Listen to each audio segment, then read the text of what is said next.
Hi guys, today I'm going to show the best settings for zero recoil in Apex Legend. Before going to the video, please turn on the CC for subtitle.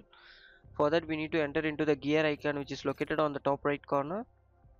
Yeah, following settings, and then enter into the controller, scroll down, you may see the response curve, make it as linear, and also you can make as a linear by using the advanced look control and turn on. Yeah, you can adjust the response curve how you want. Yeah, this is how you need to change the zero recoil in Apex Legend.